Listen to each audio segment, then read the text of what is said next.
In today's video, we're going to be covering all the Easter eggs from obvious to obscure in my little film Shelter. Now, quite a few of these Easter eggs were things that I threw in there just as only I would know this. It makes me happy that I feel like the thing that I want the most is going to be obscure enough that nobody's going to question it.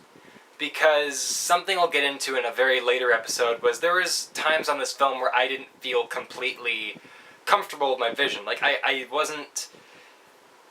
wasn't sure that people would accept it, you know? It's like, obviously I'm the director and it's my vision, but there were times where I was like, I don't know how they're going to react to this, maybe I won't say it. Now, because of this video, maybe you guys will watch Shelter again, and you'll pick up on these things, and that'll add to the world building and make it so much more interesting. So in the very last episode of this series, I'm going to be answering your questions which have been posted on the film itself, whether it's on YouTube or VidMe, or Rocky's breakdown video, again on YouTube or VidMe. But feel free to leave questions and comments, post them below, and I will be sure to include those in the very last episode as well. Now, if you haven't seen Rocky's video, here's what you do. Go watch Shelter. Post a comment or question about the film. Watch Rocky's video. Make fun of his background in the comments. Now, let's jump into our Easter egg episode.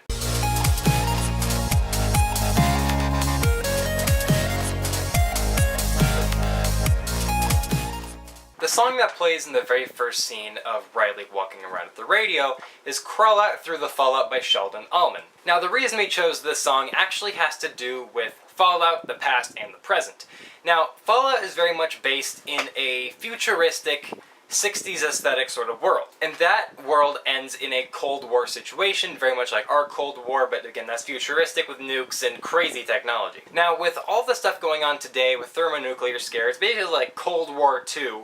This time, it's personal. Hopefully it's not personal, that'd be terrifying. But we chose the song because of how morbidly happy it is. This song is about a guy finding the love of his life after basically somebody nukes the existence out of our country. If that's just not weirdly morbid but kind of funny at the same time, dealing with what we're dealing with now as well as what they dealt with back when that song was made in 1959, I believe, that's crazy. So we included it basically because Fallout actually uses it on their Diamond City radio in Fallout 4, and it's just a fantastic song to listen to. It's jamming, it's awesome. Now, the lyric on which the song ends is actually a bit of foreshadowing for Riley's fate. The line is, "I'll love you all your life, although that may not be too long."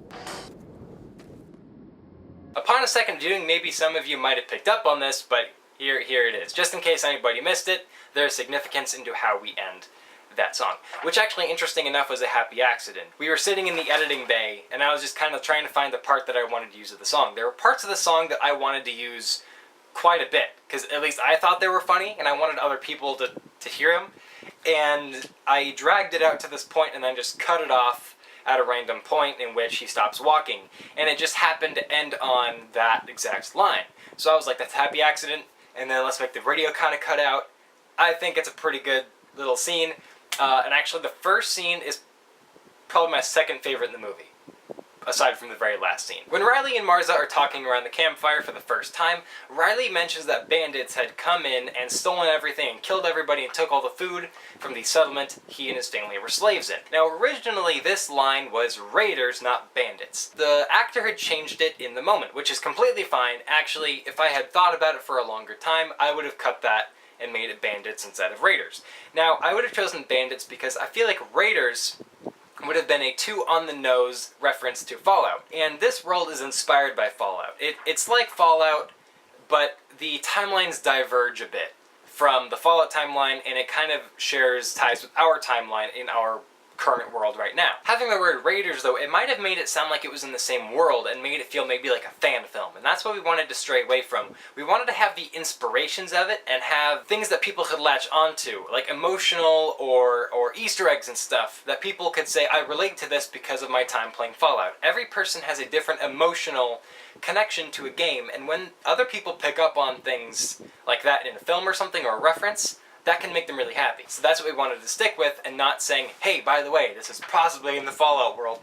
Now, another kind of cut idea, if you want to call it that, is Riley actually had bottle caps in his bag the entire movie. The thing was, we never showed them. There's actually one scene that if I boosted the audio to a certain point, you could actually hear them rattling around in his bag, but alas, we never showed them.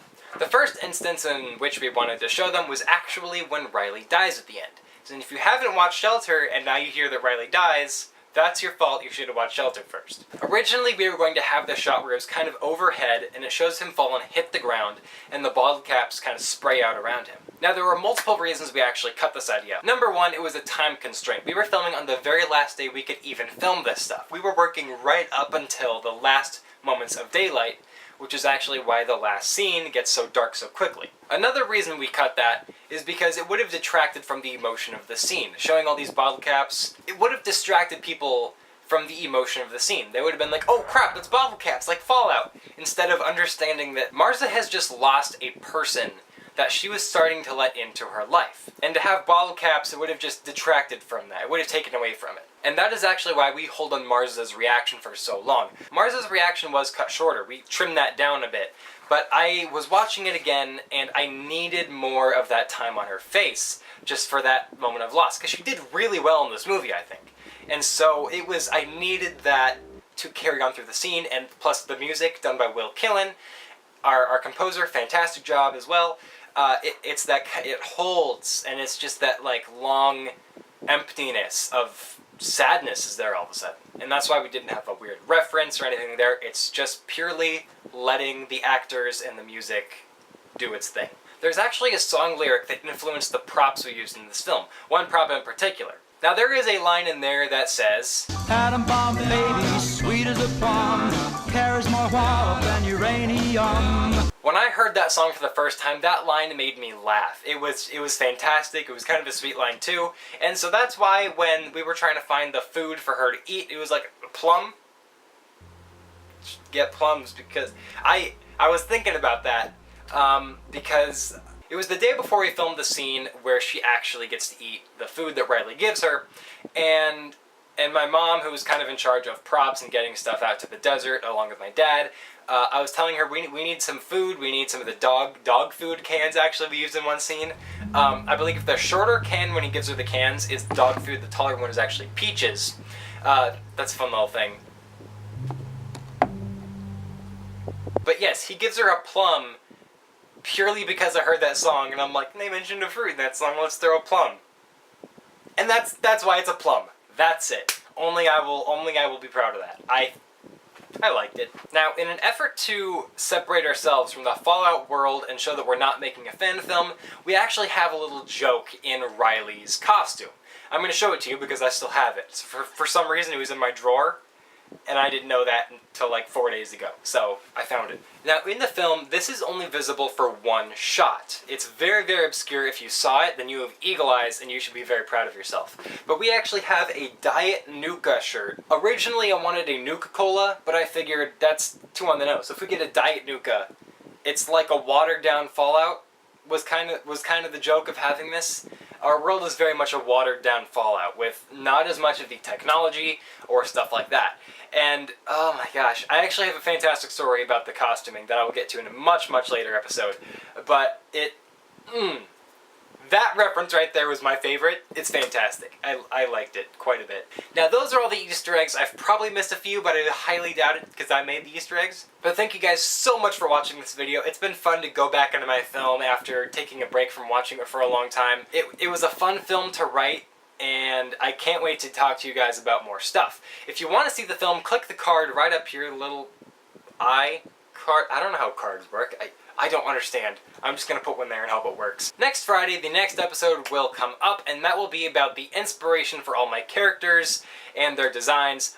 Basically all about the characters. So if that sounds interesting to you, click the subscribe button, like this, maybe even share it, as well as the film. Don't share just this, you gotta share the film too. Alrighty, thank you guys once again so much for watching. Go watch Rocky's video, watch the film, watch this over and over again until next Friday, and that's a wrap.